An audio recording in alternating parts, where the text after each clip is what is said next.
Google ads master class podcast में आपका स्वागत है। पिछले कुछ सेशंस में हमने मार्केटिंग की बेसिक बातें समझी। हाँ, ट्रेडिशनल वर्सेस डिजिटल का फर्क भी देखा। और ये भी समझा कि भाई ये डिजिटल मार्केटिंग आखिर है क्या। बिल्कुल। लेकिन आज जो बड़ा सवाल है ना वो है क्यों। मतलब डिजिटल मार्केटिंग इतनी जरूरी क्यों है, खास तौर पर अभी। क्या ये हर बिजनेस के लिए है या बस एक क्या कहते हैं ट्रेंड है जो चला जाएगा। चलो आज इसी को समझते हैं। नहीं, ये सिर्फ जरूरी नहीं, ये आज के टाइम में बिल्कुल एब्सोल्युटली क्रिटिकल है, मानना पड़ेगा। क्रिटिकल? हाँ। अच्छा। हाँ, क्योंकि अब डिजिटल ही डिफॉल्ट बन गया एक तरह से। सोचिए ना, अगर कोई बिजनेस ऑनलाइन है ही नहीं तो वो है ही नहीं, इनविजिबल है। सही बात है। मतलब लोग आजकल अपना ज्यादातर टाइम बिता कहाँ रहे हैं? एग्जैक्टली। क्या वो सड़क पे बिलबोर्ड्स देख रहे हैं या अपने फोन्स पर स्क्रॉल कर रहे हैं? फोन्स पर, बिल्कुल। सर्च कर रहे हैं। हाँ, गूगल पे। तो जैसे हमारे एक्सपर्ट्स कहते हैं, हर इंटरेक्शन पॉइंट, हर कस्टमर टच पॉइंट, मतलब जब भी कोई कस्टमर आपके ब्रांड के बारे में सोचता है या देखता है, हाँ। वो एक अपॉर्चुनिटी है। अगर आप ऑनलाइन नहीं हैं तो ये सारी अपॉर्चुनिटीज मिस हो रही हैं। ये टच पॉइंट वाला पॉइंट इंटरेस्टिंग है। हाँ। जैसे मान लो किसी को जूते खरीदने हैं। हाँ। तो क्या प्रोसेस होता है आजकल? पहले शायद गूगल सर्च करेंगे। हाँ, बिल्कुल। फिर शायद इंस्टाग्राम पे देखेंगे कि स्टाइल्स क्या चल रहे बस हैं। वीडियो। अमेज़न पे रिव्यूज पढ़ेंगे। हो सकता है कोई यूट्यूब अनबॉक्सिंग वीडियो भी देख लें। एग्जैक्टली। तो हर स्टेप पर ब्रांड को कनेक्ट करने का मौका है, और वो ब्रांड आपका भी तो हो सकता है। बिल्कुल हो सकता है। तो फिर वो कौन से टॉप रीजंस हैं जो डिजिटल मार्केटिंग को इतना एसेंशियल बनाते हैं आज? पहला, शायद कम लागत में ज्यादा रीच। हाँ, ये बहुत बड़ा फैक्टर है। सोचिए, एक बड़े शहर के अखबार में एक दिन का ऐड देना कितना महंगा हो सकता है। हजारों में, शायद 50,000। हाँ, आराम से। वहीं गूगल ऐड पर शायद आप मान लीजिए 500 रुपए में आप शायद 5,000 टारगेटेड यूजर्स तक पहुंच सकते हैं। 5,000 सिर्फ 500 में? हाँ, टारगेटेड तो कॉस्ट इफेक्टिवनेस तो साफ दिखती है। आरओआई काफी बेहतर हो सकता है। और दूसरी बात आपने कही टारगेटेड, मतलब सिर्फ भीड़ को नहीं दिखाना। ये लेजर टारगेटिंग क्या है? एग्जैक्टली। ट्रेडिशनल में क्या था, आपने अखबार में ऐड दिया, सबने देखा, बच्चे बूढ़े जिसे जरूरत है जिसे नहीं है सबने। हाँ। डिजिटल में आप चुन सकते हैं आपका ऐड किसे दिखेगा, उनकी एज, उनका जेंडर, शहर, उनके इंटरेस्ट्स क्या हैं, वो ऑनलाइन क्या करते हैं। अरे वाह। यहां तक कि उन्होंने पहले आपके बिजनेस से इंटरैक्ट किया है या नहीं, उस बेसिस पर भी। तो पैसा सिर्फ उन पर खर्च होता है जिनके कस्टमर बनने के चांस ज्यादा हैं। समझ गए, मतलब पैसा वेस्ट नहीं होता। अच्छा, तीसरा पॉइंट जो दिमाग में आ रहा है, मेजरेबल होना। क्या हम ट्रैक कर सकते हैं कि क्या काम कर रहा है? बिल्कुल, यही तो डिजिटल की सबसे बड़ी खूबी है। सब कुछ ट्रैकेबल है। सब कुछ मतलब कितने लोगों ने आपका ऐड देखा, कितनों ने उस पर क्लिक किया, वो किस सोर्स से आपकी वेबसाइट पे आए, फेसबुक से, गूगल से। अच्छा। वेबसाइट पे आने के बाद उन्होंने क्या किया, कोई फॉर्म भरा, कुछ खरीदा, या बिना कुछ किए चले गए, मतलब बाउंस हो गए। ओके, तो ये बाउंस रेट भी पता चलता है? सब पता चलता है। और व्हाट्स फैसिनेटिंग हियर इज, ये जो डेटा मिलता है ना, ये आपको कंट्रोल देता है। आप अपने कैंपेन को लगातार बेहतर बना सकते हो। सही है।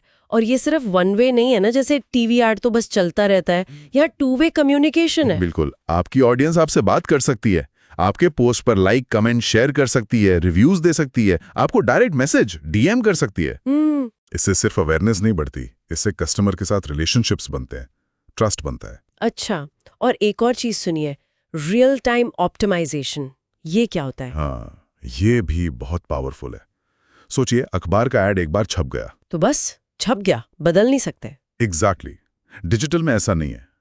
कैंपेन चल रहा है, आपको दिख रहा है कि परफॉर्मेंस अच्छी नहीं है, आप उसे पॉज कर सकते हैं, रोक सकते हैं बीच में। हाँ, ऐड की कॉपी बदल सकते हैं, फोटो बदल सकते हैं, टारगेटिंग बदल सकते हैं, बजट एडजस्ट कर सकते हैं, आप स्प्लिट टेस्टिंग कर सकते हैं। स्प्लिट टेस्टिंग मतलब एक ही ऐड के 2 या ज्यादा वर्जन बनाकर टेस्ट कर सकते हैं कि कौन सा ज्यादा अच्छा चल रहा है, और ये सब रियल टाइम में। अरे वाह, मतलब फुल कंट्रोल। हाँ, काफी हद तक।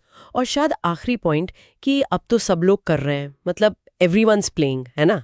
बिल्कुल, स्टार्टअप से लेकर बड़े ब्रांड्स तक, कंटेंट क्रिएटर्स, D2C ब्रांड्स जो सीधे कस्टमर को बेचते हैं, डॉक्टर्स, कंसल्टेंट्स। हाँ, मैंने देखा है, लोकल रेस्टोरेंट से लेकर एक अकेला फ्रीलांसर तक, जोमैटो से लेकर सब डिजिटल पर हैं। सही कहा। तो सवाल ये नहीं है कि डिजिटल पर जाना चाहिए या नहीं, सवाल ये है कि क्या आप वहां हैं जहां आपकी ऑडियंस है, क्योंकि कंपटीशन तो है। बिल्कुल सही। और अगर ये बातें, ये इनसाइट सुनने वालों को वाकई वैल्यूएबल लग रही हैं तो प्लीज इस पॉडकास्ट को फॉलो करें और एक थम्स अप जरूर दें, हमें भी अच्छा लगता है। हाँ बिल्कुल।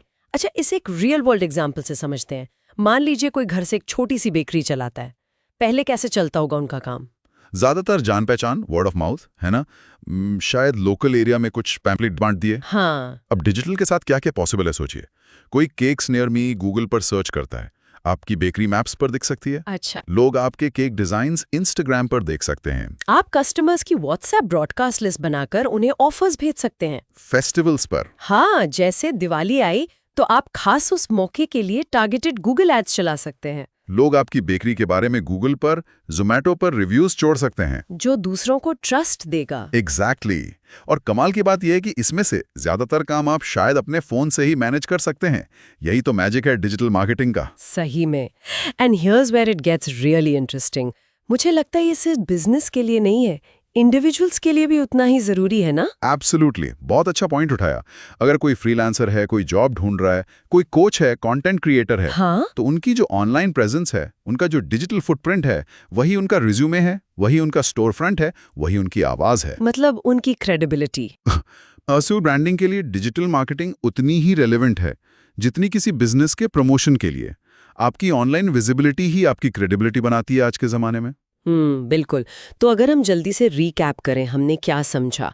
डिजिटल अब वो जगह है जहां ऑडियंस है, सिंपल। हाँ, और वहां पहुंचना कॉस्ट इफेक्टिव है, स्केलेबल है, मतलब आप छोटे से शुरू करके बड़ा कर सकते हैं। सब कुछ ट्रैकेबल है और सबसे जरूरी हाईली टारगेटेड है। बिल्कुल। और ये सिर्फ बड़े बिजनेस के लिए नहीं, सोलो क्रिएटर से लेकर बड़े कॉर्पोरेशंस तक सबको फायदा है। सही का। शुरुआत छोटी हो सकती है पर जरूरी है कि शुरुआत हो। Exactly. So what does this all mean? मतलब इसका मतलब साफ है कि अब एक्शन लेने का टाइम है। अगर इस डिस्कशन से आपको वैल्यू मिली, कोई आहा मोमेंट आया, तो प्लीज इस पॉडकास्ट को फॉलो जरूर करें, लाइक करें और इसे किसी ऐसे दोस्त या कोलीग के साथ शेयर करें जो शायद अभी भी डिजिटल को लेकर थोड़ा अनश्योर है। हाँ, जरूर शेयर करें, क्योंकि हम यहाँ मिलकर कुछ पावरफुल चीजें सीख रहे हैं और हम चाहते हैं कि सब साथ में ग्रो करें। बिल्कुल। और अगली बार हम एक और बड़े मजेदार सवाल का जवाब ढूंढेंगे। अच्छा, क्या सवाल है, डिजिटल मार्केटिंग किसे सीखनी चाहिए या करनी चाहिए? और हिंट ये है कि इसका जवाब सिर्फ मार्केटर्स नहीं है। ओह, इंटरेस्टिंग। मतलब ये सिर्फ मार्केटिंग प्रोफेशनल्स के लिए नहीं है? शायद नहीं, इस पर बात करेंगे। तो इस सवाल पे सोचिएगा जरूर। क्या डिजिटल मार्केटिंग स्किल्स आज के दौर में सबके लिए, मतलब हर किसी के लिए एक बेसिक जरूरत बन गई है? मिलते मिलते हैं अगली चर्चा में। बिल्कुल मिलते हैं।